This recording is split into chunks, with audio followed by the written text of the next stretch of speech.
अस्सलामुअलैकुम वरहमतुल्लाहि वबरकातुहू। अच्छा जी, एक खबर सिर्फ मेरे विच दसनी है, वो है बरतानिया तो रिलेटेड। वो तमाम लोग जेह्ड़े बरतानिया च मुकीम ने पाकिस्तानी, ओह् खां लड़के ने या लड़कियां ने, ओह् पाकिस्तान च शादी करदे ने या करना चाह रहे ने, तो उन्हां वास्ते खबर थोड़ी मायूसकिन है। मायूसकिन इस लिहाज नाल है कि साल 2023 तक 23 ਦੇ ਵਿੱਚ ਇਹ ਸੀ ਕਿ ਅਗਰ ਤੁਸੀਂ ਆਪਣੇ ਸਪਾਊਸ ਨੂੰ ਬੁਲਾਉਣਾ ਚਾਹ ਰਹੇ ਹੋ, ਲੜਕੀ ਆਪਣੇ ਹਸਬੈਂਡ ਨੂੰ ਜਾਂ ਲੜਕਾ ਆਪਣੀ ਵਾਈਫ ਨੂੰ ਬੁਲਾਉਣਾ ਚਾਹ ਰਿਹਾ ਹੈ, तो वो जो रखी थी और उसकी सालाना तनख्वाह 18,500, तकरीबन उसमें 19,000 चलो कर लो। अगर 19,000 पाउंड सालाना कमा रहा है तो वो अपने स्पाउस ਨੂੰ स्पॉन्सर कर सकता है। लेकिन साल 2024 ਦੇ ਵਿੱਚ ਆ ਕੇ ਉਹਨੇ ਕਾਨੂੰਨ ਨੂੰ ਥੋੜ੍ਹਾ ਜਿਹਾ ਬਦਲਿਆ ਤੇ ਉਹਦਾ ਇਹ ਅਮਾਊਂਟ ਕਰਤੀ ਤਕਰੀਬਨ 29,500। ਠੀਕ ਹੈ, ਤੁਸੀਂ 30,000 ਤਕਰੀਬਨ ਕਰ ਲਓ ਜੀ। ਠੀਕ ਹੈ, ਉਹਨੇ ਕਰਤਾ ਕਿ ਜਿਹੜਾ ਬੰਦਾ ਸਾਲ 'ਚ ਇੰਨਾ ਕਮਾ ਰਿਹਾ ਹੈਗਾ ਉਹ ਆਪਣੇ ਸਪਾਊਸ ਨੂੰ ਸਪਾਂਸਰ ਕਰ ਸਕਦਾ ਹੈ। ਠੀਕ ਹੈ, ਤੇ ਇਹ ਯਕਦਮ ਜਿਹੜੀ ਇਹ ਕੋਈ 11,000 ਦੀ ਛਾਲ ਲੱਗਦਾ ਤਕਰੀਬਨ ਪਾਉਂਡ ਦੀ, ਇਹ ਬੜਾ ਔਖਾ ਹੋ ਜਾਂਦਾ ਹੈ ਕਿ ਇੱਥੇ ਇਹਦੇ ਮੁਲਕਾਂ 'ਚ ਯੂਕੇ ਦੇ ਵਿੱਚ ਜਾਂ ਯੂਰਪ ਮੁਲਕਾਂ 'ਚ ਇੰਨੀ ਤਨਖਾਹ ਇੰਨੀ ਆਸਾਨ ਨਹੀਂ ਹੈ ਇੱਕ ਸਾਲ ਵਿੱਚ ਛਲਾਂਗ ਲਗਾਉਣਾ। ਤਾਂ ਮੁਮਕਿਨ ਨਹੀਂ ਹੈ ਲੇਕਿਨ ਇੰਨੀ ਆਸਾਨ ਨਹੀਂ ਹੈ।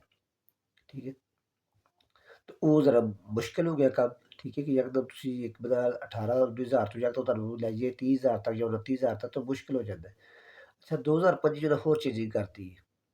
ਠੀਕ ਹੈ, ਉਹਨਾਂ ਕੀ ਕੀਤਾ ਹੈ, ਇਹ 30,000 ਨੂੰ ਉਹਨਾਂ ਕਰਤਾ ਹੈ ਕਨਵਰਟ ਹੁਣ ਅੱਗੇ ਲੱਗਦੇ ਤਕਰੀਬਨ 39,500 ਤੇ ਤੁਸੀਂ ਤਕਰੀਬਨ 40,000 ਕਰ ਲਓ ਕਿ ਜਿਹੜਾ ਬੰਦਾ ਸਾਲ 'ਚ ਤਕਰੀਬਨ 40,000 ਪਾਊਂਡ ਬ੍ਰਿਟਿਸ਼ ਕਮਾ ਰਿਹਾ ਹੈ ਉਹ ਆਪਣੇ ਸਪਾਊਸ ਨੂੰ ਸਪਾਂਸਰ ਕਰ ਸਕਦਾ ਹੈ।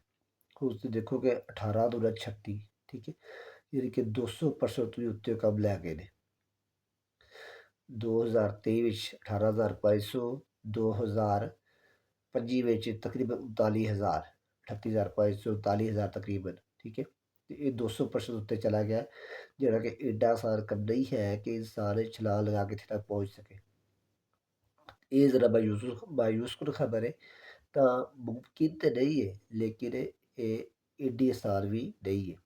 ਠੀਕ ਹੈ, ਤੇ ਇਹ ਇੱਕ ਜ਼ਰਾ ਮਾਯੂਸਕੁਨ ਖਬਰ ਹੈ ਖਾਸ ਤੌਰ ਉਹਨਾਂ ਲੋਕਾਂ ਵਾਸਤੇ ਜਿਨ੍ਹਾਂ 2025 ਚ ਆਪਣੇ ਸਪਾਊਸ ਨੂੰ ਬੁਲਾਉਣਾ ਹੈ।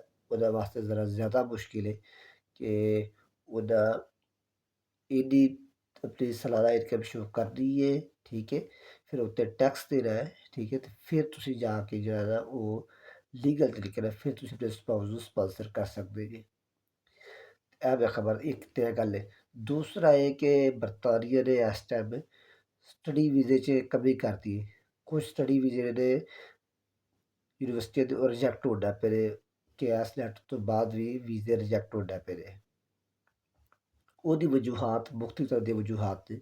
ਠੀਕ ਹੈ, ਕੁਛ ਤੇ ਸਟੂਡੈਂਟ ਇੱਥੇ ਆ ਕੇ ਜਿਹੜਾ ਨਾ ਉਹ ਇੱਕ ਤੇ ਕਿ ਪੂਰੀ ਫੀਸ ਦੀ ਪੇ ਕਰਕੇ ਆਉਂਦੇ। ਉਹ ਉਹਨਾਂ ਦੀ ਜਿਹੜੀ ਉਹਨਾਂ ਦੀ ਹੈ ਕਿ ਇਨੀਸ਼ੀਅਲ ਡਿਪੋਜ਼ਿਟ ਉਹ ਸੈੱਟ ਕਰ ਦਿੰਦੇ ਨੇ, ਭੇਜ ਦਿੰਦੇ ਨੇ, ਤੇ ਇੱਥੇ ਆ ਕੇ ਜਿਹੜਾ ਨਾ ਉਹ ਪੜ੍ਹਦੇ ਨਹੀਂ ਹੈ। ਠੀਕ ਹੈ, ਉਹ ਕੰਮ ਕਰਨਾ ਸ਼ੁਰੂ ਕਰ ਦਿੰਦੇ ਨੇ ਜਾਂ ਇਲੀਗਲ ਤੌਰ 'ਤੇ ਰਹਿਣਾ ਸ਼ੁਰੂ ਕਰ ਦਿੰਦੇ ਨੇ ਜਾਂ ਬਾਅਦ ਲੋਕ ਅਸਾਈਲਮ ਕਰ ਲੈਂਦੇ ਨੇ। ਉਹਦਾ ਉਹਨਾਂ ਦੀ ਯੂਨੀਵਰਸਿਟੀ ਨੂੰ ਨੁਕਸਾਨ ਹੋ ਰਿਹਾ ਤੇ ਯੂਨੀਵਰਸਿਟੀ ਨੂੰ ਨੁਕਸਾਨ ਹੋ ਰਿਹਾ ਤੇ ਮੁਲਕ ਨੂੰ ਵੀ ਨੁਕਸਾਨ ਹੋ ਰਿਹਾ ਕਿ ਉਹ ਫੀਸ ਜਿਹੜਾ ਉਹ ਜਿਹੜੀ ਫੀਸ ਦੀ ਹੁੰਦੀ ਉਹ ਪੂਰੀ ਉਹ ਨਹੀਂ ਮਿਲ ਪਾਉਂਦੀ ਹੈ। ਤੇ ਉਹਦਾ ਇਹਨੂੰ ਦੇਖਦਿਆਂ ਹੋਇਆ ਉਹਨੇ ਕਿਹਾ ਕਿ ਜੀ ਹੁਣ ਜਿਹੜਾ ਨਾ ਉਹਨਾਂ ਸਟੱਡੀ ਵੀਜ਼ੇ ਨੂੰ ਰਿਜੈਕਟ ਕਰਨਾ ਸ਼ੁਰੂ ਕਰਤਾ ਹੈ। ਸਿਰਫ ਉਹ ਲੋਕ ਜਿਹੜੇ ਜੈਨੂਅਨ ਸਟੂਡੈਂਟ ਉਹ ਨਜ਼ਰ ਆਉਣਗੇ ਜਿਹਦੇ ਮਾਰਕਸ ਅੱਛੇ ਹੋਣਗੇ, ਮਾਰਕਸ਼ੀਟ ਦੇਖਣਗੇ, ਉਹ ਆਇਲਟਸ ਵਗੈਰਾ ਦੇਖਣਗੇ ਇਹਦੇ ਕੀ ਹਿਸਾਬ ਹੈ, ਉਸ ਤੋਂ ਬਾਅਦ ਉਹਨੂੰ ਵੀਜ਼ਾ ਜਾਰੀ ਕਰਨਗੇ।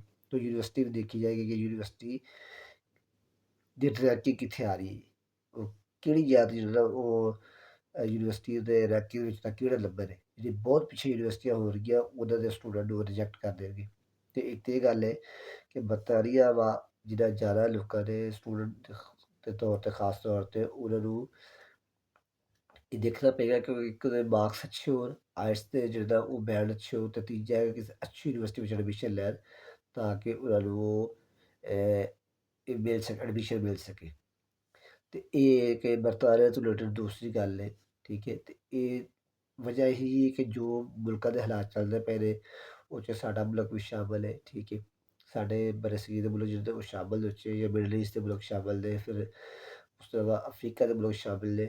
ਤੇ ਇਹਨਾਂ ਦੇ ਜਿਹੜੇ ਲੋਕ ਆਉਂਦੇ ਨੇ ਉਹ ਆ ਕੇ ਇਲੀਗਲ ਤੌਰ 'ਤੇ ਰਹਿੰਦੇ ਨੇ, ਠੀਕ ਹੈ। ਤੇ ਇਹਦੀ ਵਜ੍ਹਾ ਤੋਂ ਉਹਨਾਂ ਦੀ ਇਕੋਨਮੀ 'ਤੇ ਬਰਡਨ ਪਈ ਜਾ ਰਿਹਾ ਹੈ, ਠੀਕ ਹੈ। ਤੇ ਉਹ ਜ਼ਾਹਰ ਜੀ ਗੱਲ ਹੈ, ਗੋਰਾ ਵੀ ਹੈ, ਉਹ ਵੀ ਇhtਜਾਜ ਕਰਦਾ, ਤੇ ਉਹਦਾ ਇਹਨੂੰ ਮੱਦੇਨਜ਼ਰ ਰੱਖਦੇ ਹੋਏ ਥੋੜ੍ਹੀ ਜਿਹੀ ਸਖਤੀਆਂ ਕਰਤੀਆਂ ਨੇ, ਠੀਕ ਹੈ। ਉਧਰੋਂ ਉਹਦਾ ਤਨਖਾਹ ਦਾ ਵਧਾਤਾ ਤਾਂ ਸਾਨੂੰ ਉਧਰੋਂ ਇਨਕਮ ਜ਼ਿਆਦਾ ਹੋਏ, ਜਿਹਨੇ ਬੁਲਾਣਾ ਉਹਨੂੰ ਹੋਏ ਕਿ ਮੈਂ ਜ਼ਿਆਦਾ ਮਿਹਨਤ ਕਰਨੀ ਹੈ, ਜ਼ਿਆਦਾ ਪੈਸੇ ਕਮਾਣੇ ਨੇ, ਠੀਕ ਹੈ। ਟੈਕਸ ਸਾਡੇ ਕੋਲ ਜ਼ਿਆਦਾ ਆਏਗਾ ਤਾਂ ਠੀਕ ਹੈ, ਮੁਲਕ ਦੀ ਅਰਨਿੰਗ 'ਚ ਇਜ਼ਾਫਾ ਹੋਏਗਾ।